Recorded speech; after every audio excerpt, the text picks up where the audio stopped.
à 35. Dans la traduction Louis II, il est écrit: Et voici, ce même jour, 2 disciples allèrent à un village nommé Emmaüs, éloigné de Jérusalem de 70 stades,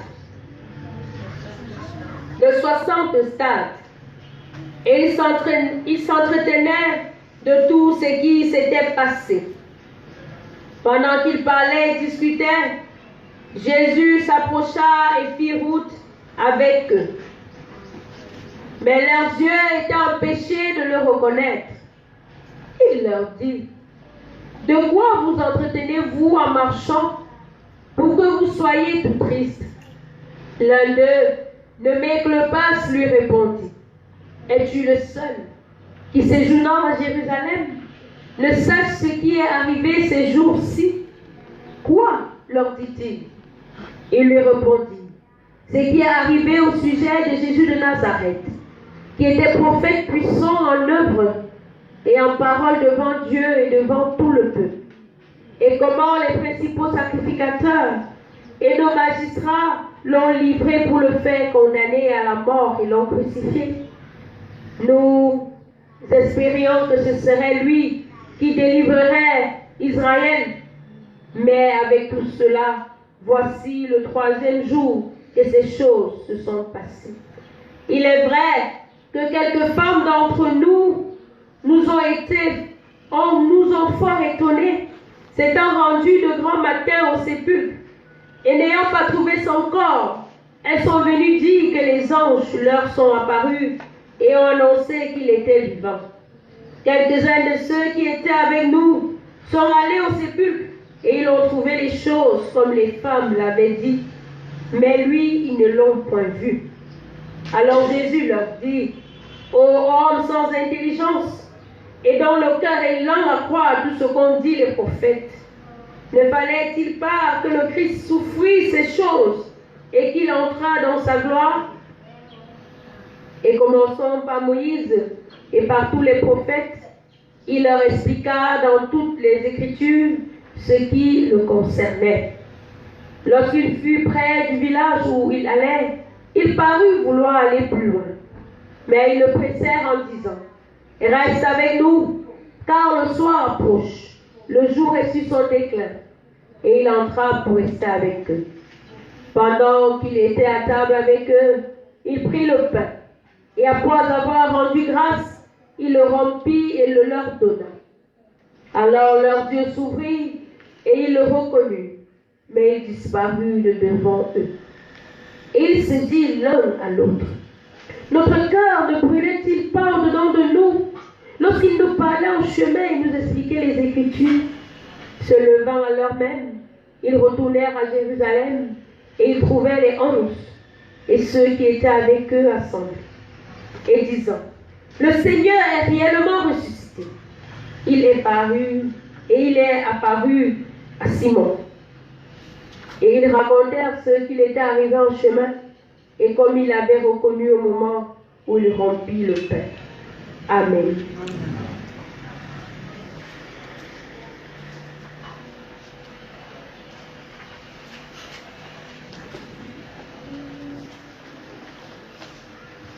Peuple de Dieu, frères et sœurs dans la foi et dans l'Église, recevez ce jour encore une nouvelle visitation de la part de notre Dieu qui est vivant, qui agit et qui se dévoile chaque jour pour nous montrer son amour et sa grandeur.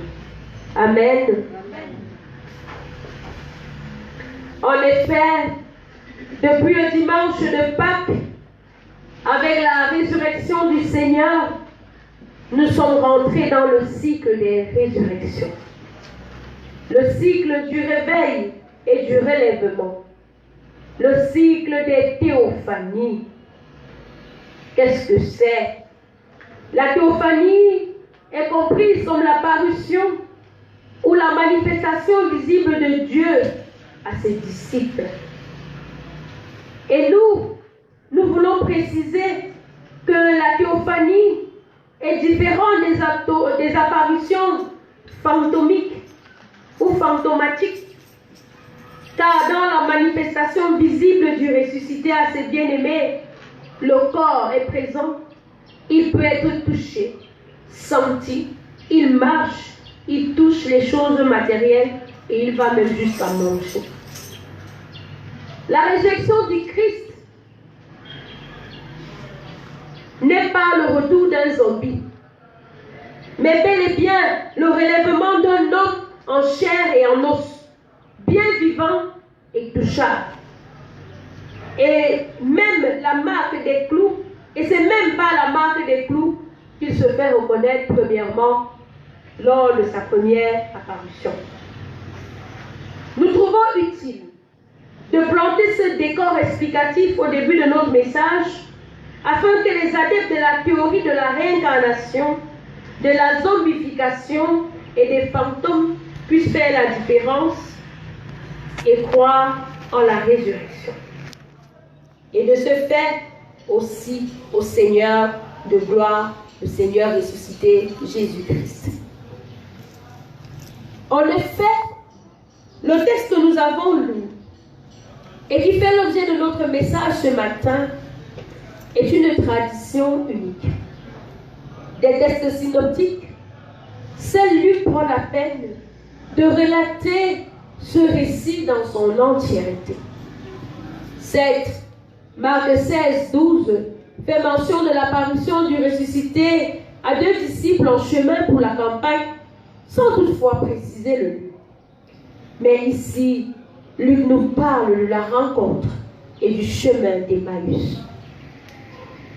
L'évangéliste Luc, en étant la théophanie aux disciples inconnus, qui ne sont pas du clan restreint des 11, puisque Judas n'est plus.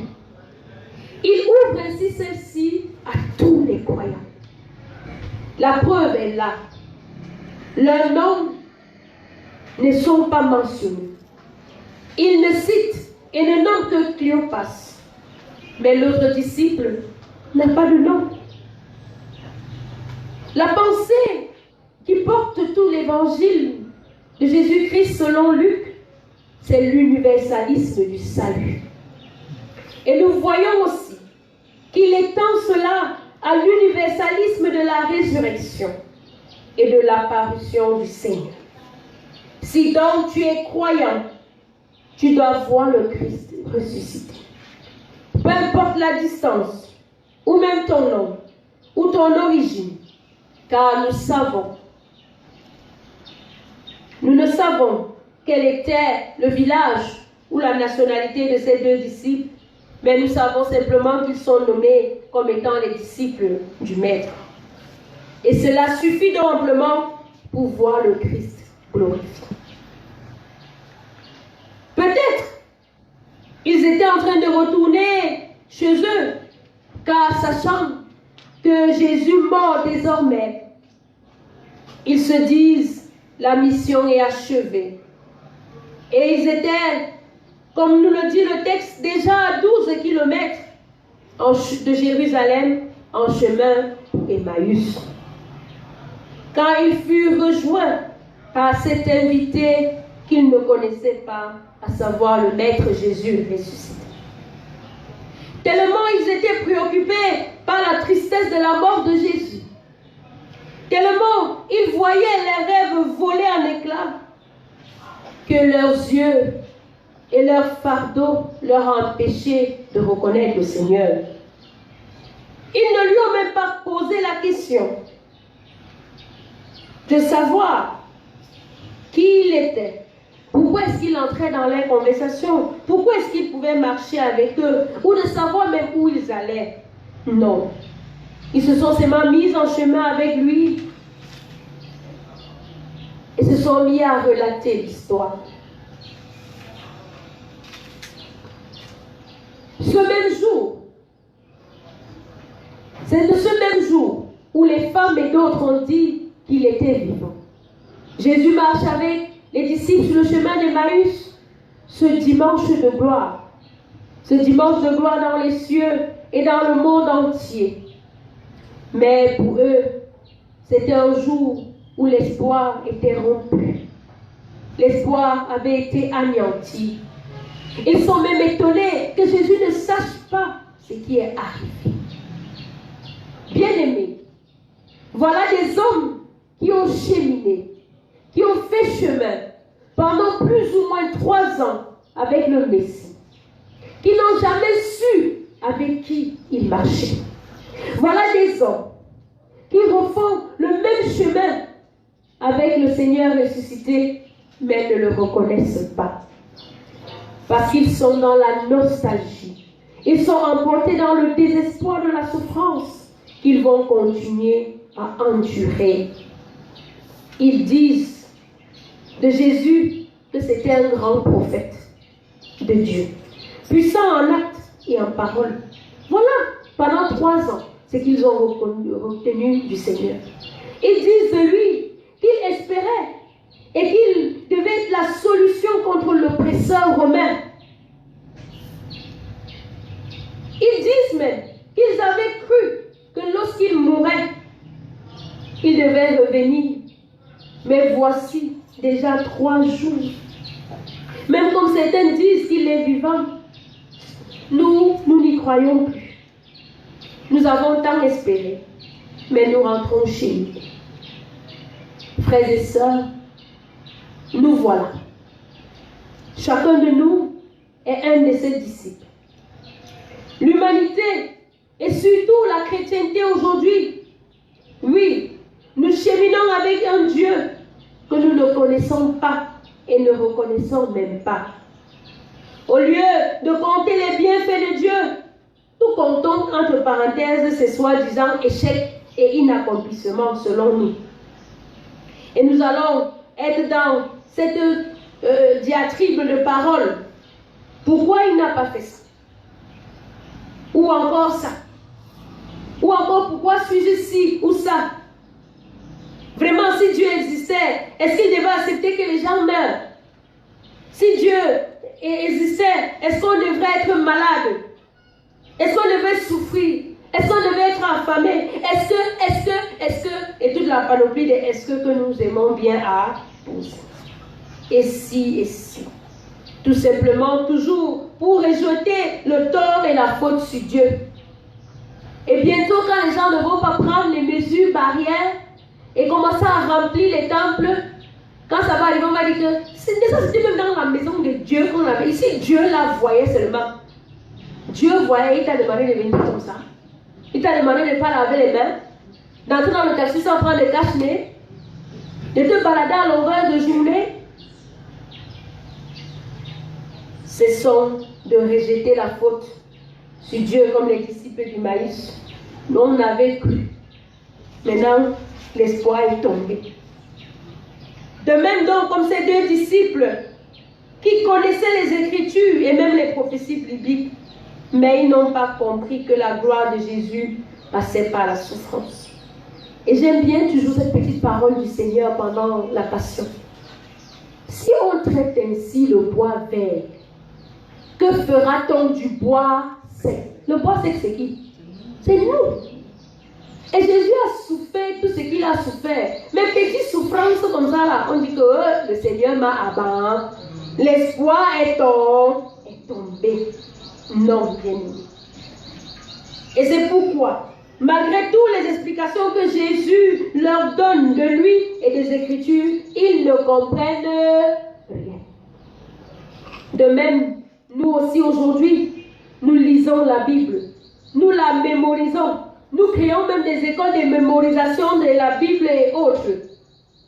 Mais tout ça, pourquoi? Tout ça, ça se résume seulement à l'intellect et ne pénètre pas notre cœur. Et vous savez, il y a un grand théologien du 19e siècle, 20e, Karl Barth, qui disait: l'intelligence chrétienne part du cœur pour la tête et non de la tête pour le cœur. Et tant que nous allons rester à un Jésus intellectuel, un Jésus qu'on comprend selon notre niveau scolaire et notre perception intellectuelle, nous serons encore pires que les disciples sur le chemin d'Emmaüs. Oui, bien-aimés, lorsque notre cœur reçoit, il reconnaît. Mais lorsque notre tête reçoit, elle analyse. Et vous savez, en analyse, il y a plusieurs suppositions. Si A plus B et moins C pouvaient faire complémentaire de A dans B sans C, si C et B devaient faire comme ça, et on cogite, et on cogite, et on passe à côté. Mais le cœur reçoit, il est frappé et il agit. Et c'est pourquoi, à cause de la connaissance intellectuelle et l'ivresse du Seigneur, nous cheminons avec lui, mais nous sommes ignorants des choses de Dieu. Nous cheminons avec lui, mais nous sommes sans intelligence et lents à croire. Il y a des personnes qui aiment à dire que je comprends vite, mais il faut qu'on m'explique longtemps. Non, les chrétiens ont dépassé le stade là. Ils ne comprennent même pas. On explique et ils ne comprennent pas tout, toujours. Ils ne sont même plus lents à croire.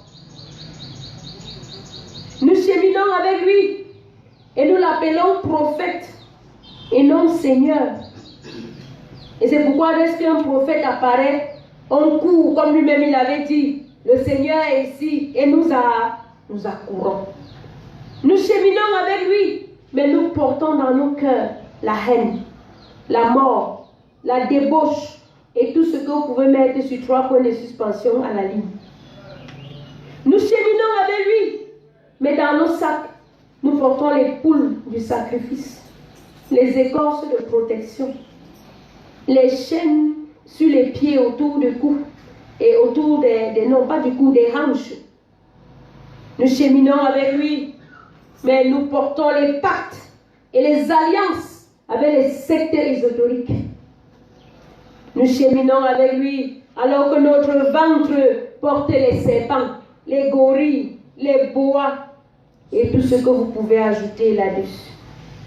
Nous cheminons avec lui, mais nous sommes les concubines et les maîtresses et les maîtres attitrés des hommes et des femmes d'autrui. Mais bien aimés, il n'est pas tard. Car de même, chacun de nous devrait faire le chemin de Damas pour sa conversion. De même, chaque personne qui a entendu parler de Jésus-Christ et chaque croyant devait faire son chemin d'Emmaüs. Le chemin où il va déposer toutes ses lamentations, tous ses espoirs perdus, ses déceptions avec le Seigneur avec lequel il marche. Le chemin de la redécouverte de qui est réellement le ressuscité dont il est le disciple. Afin que lorsque viendra le temps de la fraction du pain et de la communion avec le Seigneur, les yeux de notre cœur, les yeux de ton cœur s'ouvrent définitivement. Plusieurs ne sont en communion avec Dieu que lorsqu'il y a la Sainte Seine, lorsqu'on coupe le pain, lorsqu'on est au repas fétiche. La communion avec Dieu passe. Mais dès qu'il n'y a pas ça, n'est-ce pas, on ne peut pas reconnaître le Seigneur. Le Seigneur. Le chemin d'Emmaüs, c'est le chemin du deuil et du désespoir.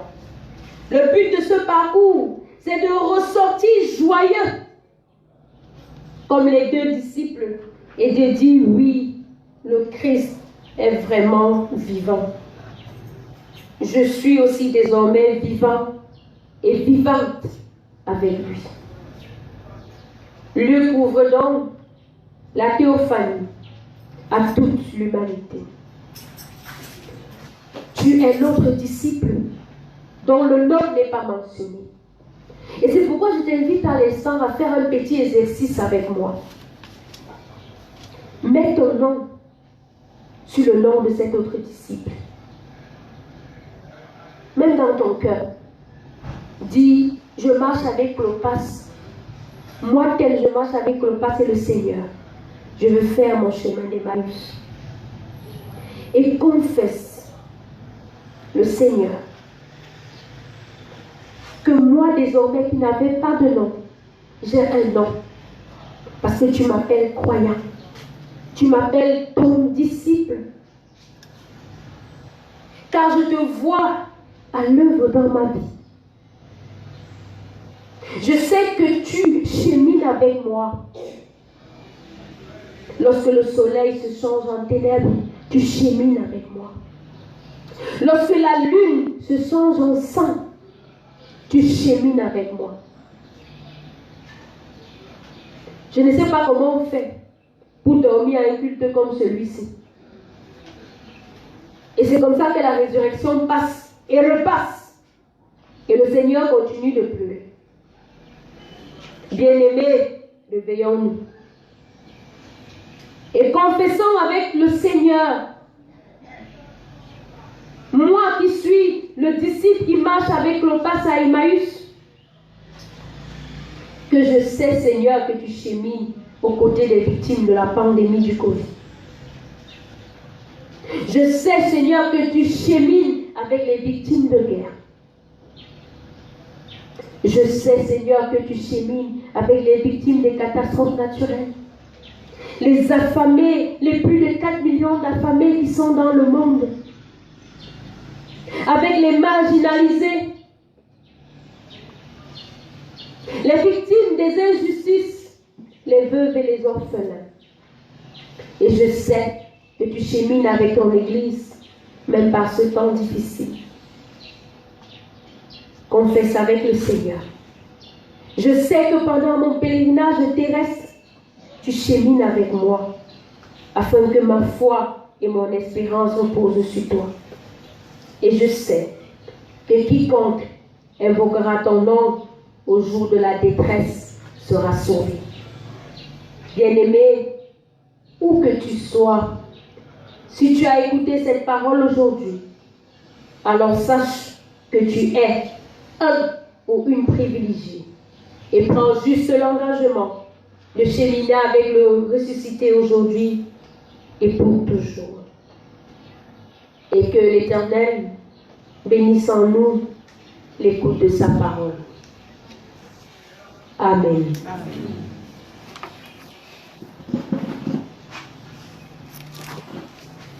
Avant de nous lever pour confesser notre foi chrétienne, que chacun prenne le temps